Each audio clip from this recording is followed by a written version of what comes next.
जय हिंद फ्रेंड्स। आज हम हिंदी का वर्णमाला करेंगे जो आपको रिवीजन होगा यूपी पुलिस, यूपीएसआई, अन्य एग्जाम के लिए जो जिसमें हिंदी आते हैं। चलो शुरू करते हैं। हिंदी फारसी भाषा का शब्द है, ईरानियों ने दिया था इसका। हिंदी दिवस 14 सितंबर को मनाया जाता है। विश्व हिंदी दिवस 10 जनवरी को मनाया जाता है।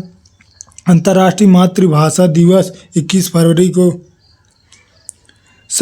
भारतीय संविधान में हिंदी को मान्यता 14 सितंबर 1949 को मिला।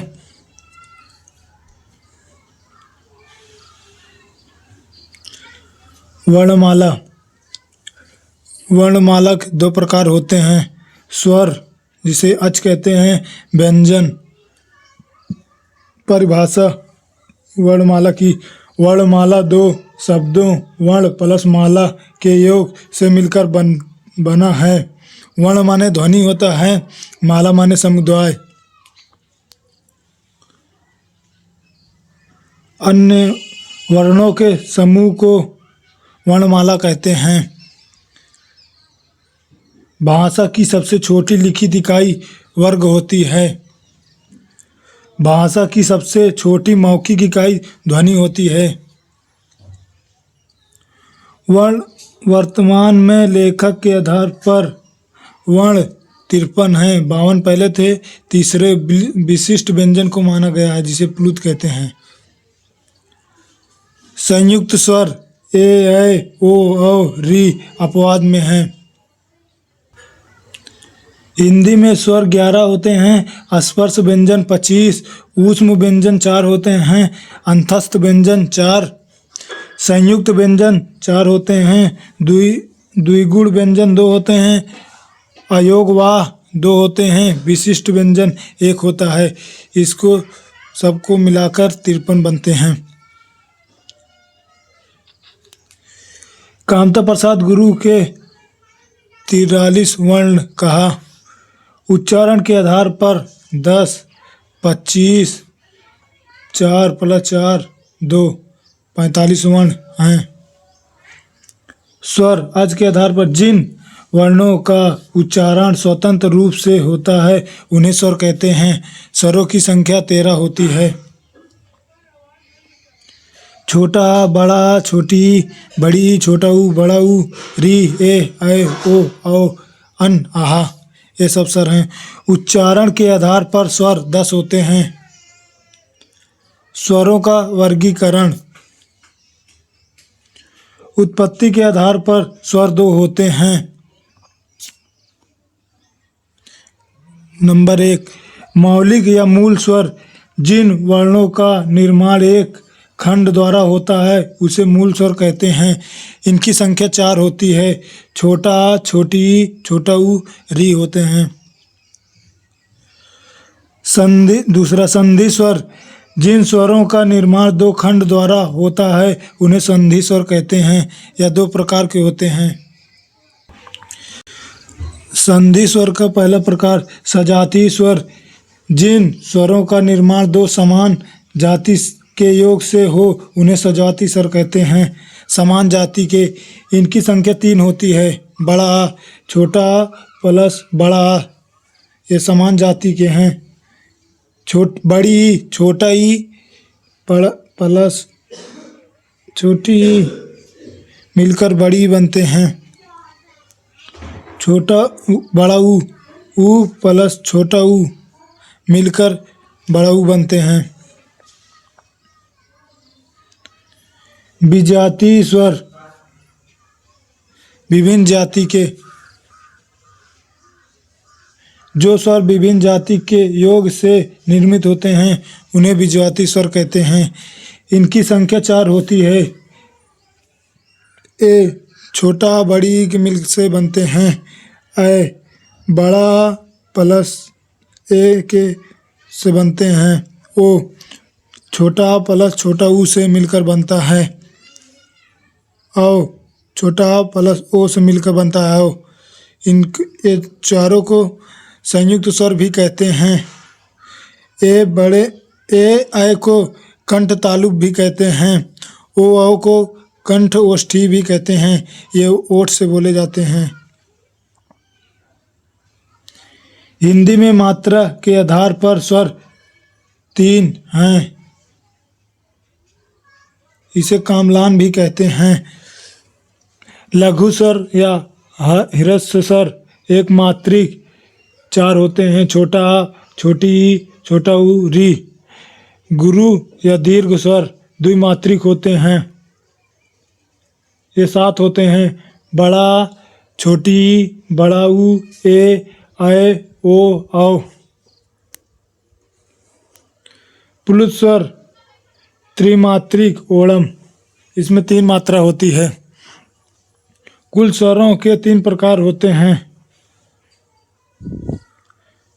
ह्रस्व स्वर जिन स्वरों का उच्चारण करते समय कम समय लगता है उन्हें ह्रस्व स्वर कहते हैं। इनकी संख्या 4 होती है। छोटा आ, छोटी ई, छोटा ऊ, री। आप सबको एग्जाम्पल से ही याद हो जाएगा। दूसरा, दीर्घ स्वर जिन स्वरों का उच्चारण करते समय ह्रस्व स्वरों की अपेक्षा में अधिक समय लगता है उन्हें दीर्घ स्वर कहते हैं। इनकी संख्या 7 होती है। बड़ा आ, बड़ी ई, बड़ा ऊ, ऐ, ओ, औ। तीसरा, प्लुत स्वर जिन स्वरों का उच्चारण ह्रस्व और दीर्घ दोनों की अपेक्षा अधिक समय लगता है उसे प्लुत स्वर कहते हैं। एग्जाम्पल, ओणम। व्यंजन को स्वर रहित लिखने के लिए किस चिन्ह का उपयोग किया जाता है? हलंत का। री वर्ण तद्भव शब्द है।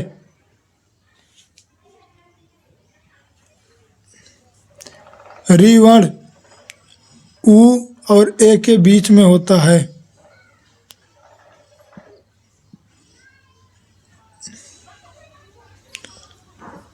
एग्जाम्पल कभी कोई क्वेश्चन पेपर में पूछ लेता है री वर्ण के बारे में। री वर्ण रा प्लस छोटी ई से मिलकर बनता है री। हिंदी शब्दकोश में इसका क्रम ऊ के पश्चात आता है। री का प्रयोग प्रायः तत्सम शब्दों में होता है। जीभ प्रयत्न के आधार पर 3। एक, अग्र स्वर जिन वर्णों के उच्चारण में जीभ का अग्रभाग कार्यरत होता है उसे अग्र स्वर कहते हैं।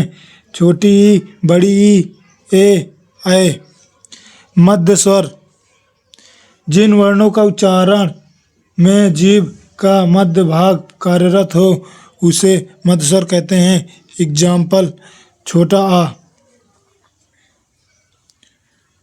तीसरा, पश्च स्वर जिन वर्णों के उच्चारण में जीभ का पिछला भाग कार्यरत हो उसे पश्च स्वर कहते हैं।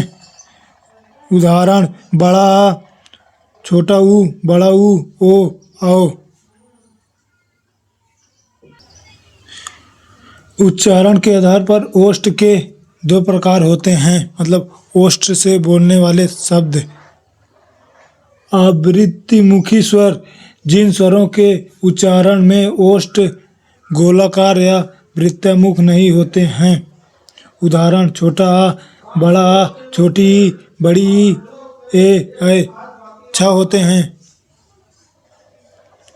वृत्तमुखी स्वर जिन स्वरों के उच्चारण में ओष्ठ गोलाकार या वृत्तमुखी होते हैं।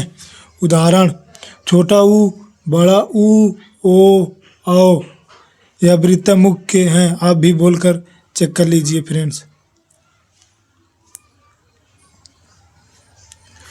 मुख खुलने पर या मुख विवर के आधार पर स्वर 4 होते हैं। संयुक्त स्वर जिन स्वरों के उच्चारण में मुख बंद रहता है समृद्ध स्वर कहलाते हैं। उदाहरण, ई, बड़ी ई, छोटा ऊ, बड़ा ऊ। एग्जाम्पल इसके लिए, सुई, सु से छोटी बड़ी ऊ,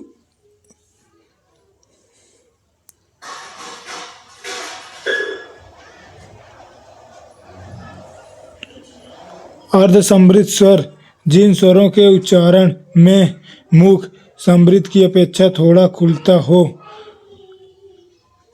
एग्जाम्पल ए, ओ, ओए, शॉर्टकट ओए अब अर्ध समृद्ध स्वर कहलाते हैं। तीसरा, विवृत स्वर जिन स्वरों के उच्चारण में मुख अधिक खुलता है। उदाहरण अ,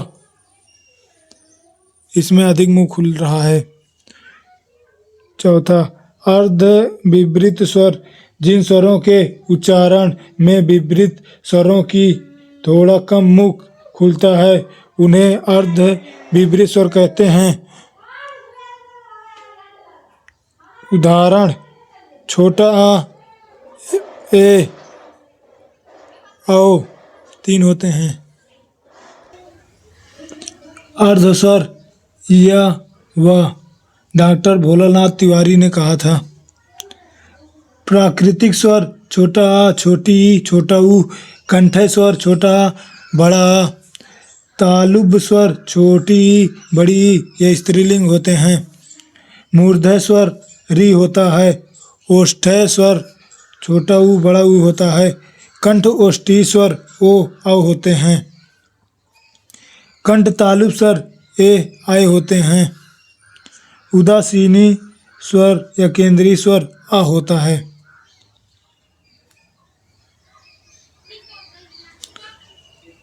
अपभ्रंश में कितने स्वर मौजूद होते हैं? 8। छोटा आ, बड़ा आ, छोटी ई, बड़ी ई, छोटा ऊ, बड़ा ऊ, ए, ओ। व्यंजन जिन वर्णों का उच्चारण स्वरों की सहायता लेकर किया जाता है उन्हें व्यंजन कहते हैं। मूल व्यंजन की मूल संख्या 33 होती है। स्पर्श व्यंजन 25 होते हैं। स्पर्श व्यंजन, स्पर्श का अर्थ छूना। जिन व्यंजनों के उच्चारण के समय जीभ मुंह के किसी न किसी हिस्से को स्पर्श करे उसे स्पर्श व्यंजन कहते हैं। स्पर्श व्यंजन, उदित व्यंजन, इनकी संख्या 25 होती है।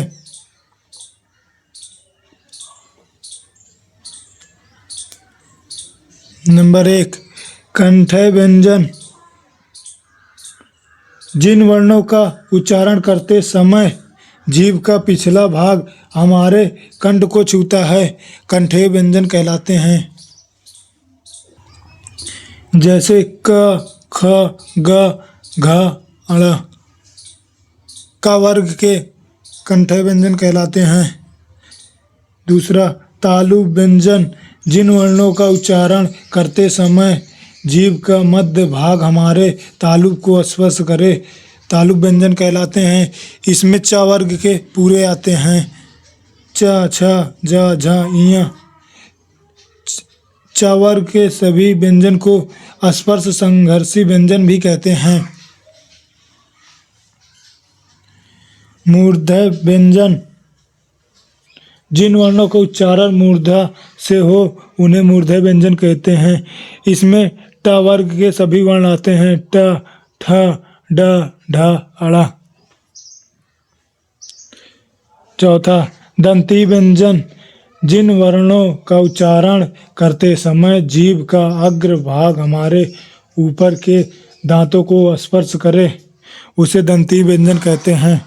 इसमें त वर्ग के सभी वर्ण आते हैं। त, थ, द, ध, न।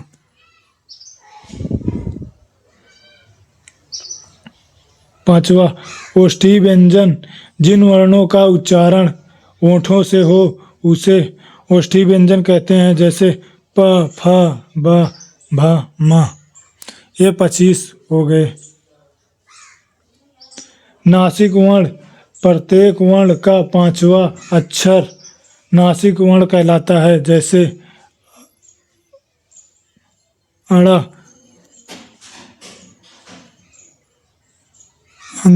अंग, इय। प्रत्येक वर्ण का 5वां है। जैसे क, आखिरी वर्ण च का इया अड़ा न म नासिक वर्ण कहलाते हैं। कंठय व्यंजन आहा हा होता है। तालु व्यंजन स या होता है। मूर्धन्य व्यंजन अंग ढ र स होता है।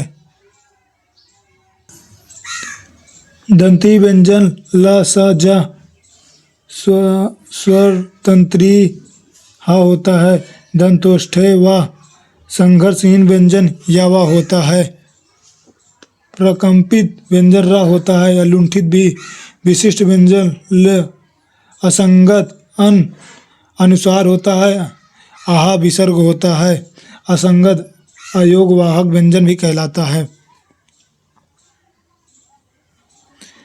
दंतमूल वत्सर व्यंजन इन व्यंजनों का उच्चारण करते समय जीवाणिक वर्ष अर्थात ऊपरी मसूड़ों को स्पर्श करती है।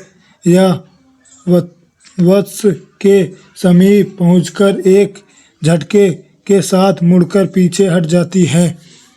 जैसे न स र ल ज ढ अड़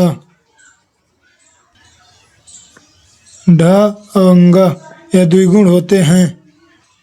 इनको उच्छिप्त भी कहते हैं। स्पर्शी वर्ण इनकी संख्या 16 होती है। क ख ग घ प्रत्येक वर्ण के 4 अक्षर ट ठ ड ढ त थ द ध प फ ब भ।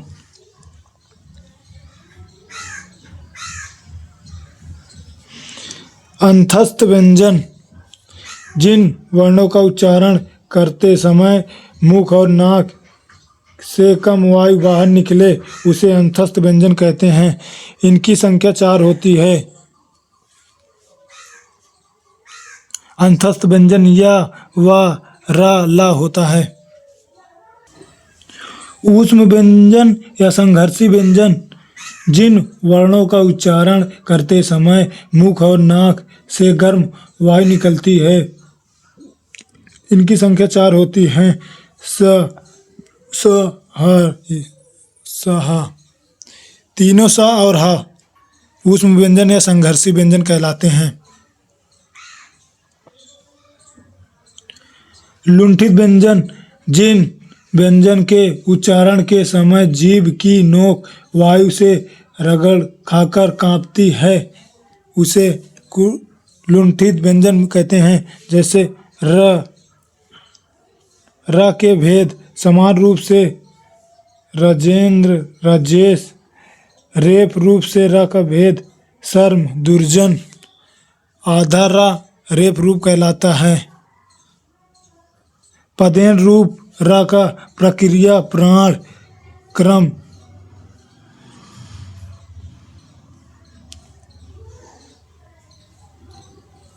पार्श्विक व्यंजन जिन व्यंजन के उच्चारण में जीभ श्वास वायु के गर्म मार्ग से खड़ी हो जाती है और श्वास वायु उसके बगल से निकल जाती है। जैसे ल। काकल्य वर्ण जिन व्यंजन ध्वनि के उच्चारण में मुख गुहा खुली रहती है और वायु बंद कंठ को खोलकर झटके से बाहर निकलती है। उदाहरण ह काकल्य वर्ण कहलाता है। संयुक्त व्यंजन जो वर्ण दो विभिन्न वर्गों के योग से मिलकर बनते हैं उसे संयुक्त व्यंजन कहते हैं। इनकी संख्या 4 होती है। जैसे छ का और सा से मिलकर बनता है। ज्ञ जा इया से मिलकर बनता है। त्र त और रा से स्र स रा से मिलकर बनते हैं। संयुक्त व्यंजन कहलाते हैं। छत्री ज्ञ त्र त्रिशूल वाला ये चारों। उत्क्षिप्त व्यंजन जिन वर्णों का उच्चारण करते समय जीभ ऊपर उठकर तुरंत नीचे गिरती है उसे द्विगुण ताड़नजात फेंका हुआ व्यंजन भी कहते हैं। इनकी संज्ञा दो होती है। अंग ढा।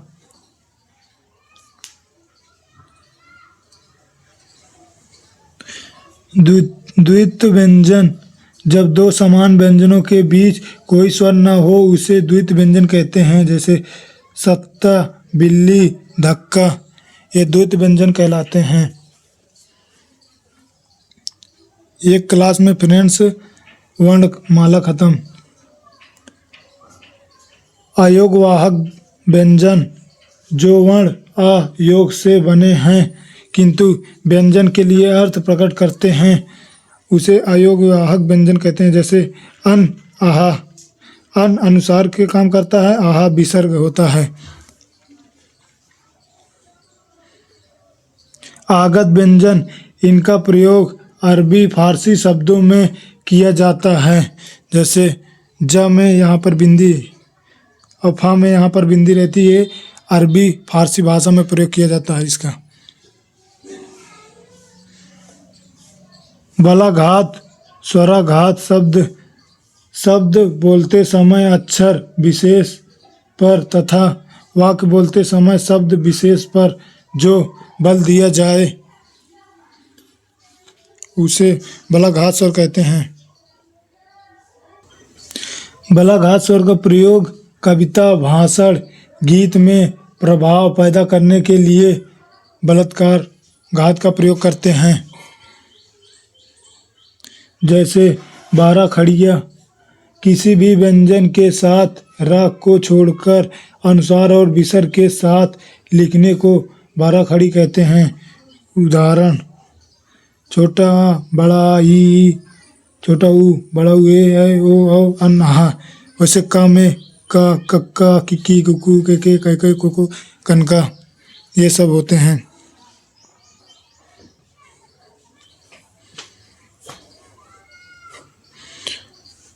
अनुतान, भाषा के बोलने में जो उतार चढ़ाव का बोध होता है उसे अनुतान कहते हैं। जैसे हर्ष, शोक, आश्चर्य, घृणा, तिरस्कार आदि भाव को व्यक्त करते हैं। अनुतान का अर्थ क्या आप आ रहे हैं? हाँ मैं आ रहा हूँ। बिना खड़ी पाई वाले व्यंजन ड, छ, ट, ठ, अंग, ढ, र, द, इसमें खड़ी पाई नहीं है। खड़ी पाई को हटाकर शब्द का संयुक्त रूप छ, ज, इसमें खड़ी पाई है। देखो ज में ये, इसको खड़ी पाई कहते हैं। छज्जा, श्लोक में खड़ी पाई है। श्लोक, ख्याति, लगन का लग्न होता है खड़ी पाई के बिना। कच्चा का कच्चा, ध्वनि का ध्वनि, पास का प्यास।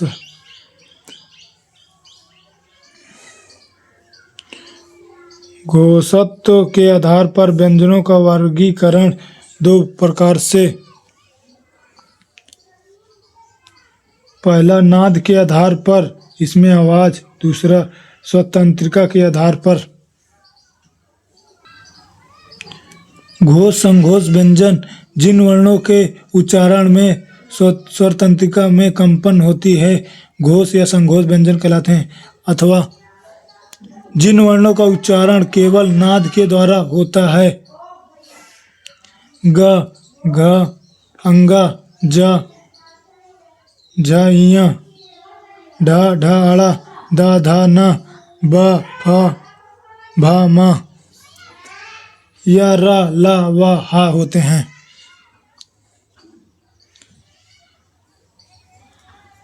अघोष व्यंजन, जिन वर्णों के उच्चारण में स्वरतंत्रिका में कंपन न हो या जिन वर्णों का उच्चारण केवल श्वास की आवश्यकता से हो।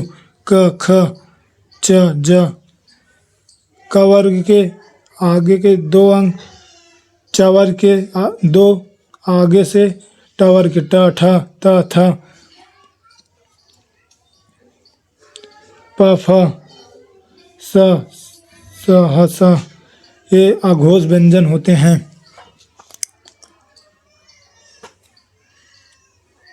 वायु या प्राणत्व के आधार पर व्यंजनों का वर्गीकरण दो प्रकार से होता है। अल्प प्राण व्यंजन, जिन वर्णों का उच्चारण करने पर मुख और नाक से कम वायु बाहर निकलती है, इनकी संख्या 31 होती है।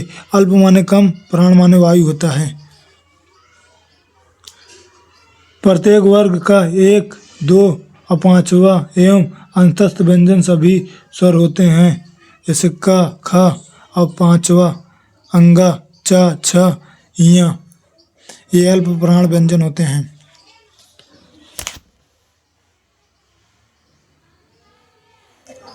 महाप्राण व्यंजन, जिन वर्णों का उच्चारण करने पर मुख और नाक अधिक वायु निकालती हो।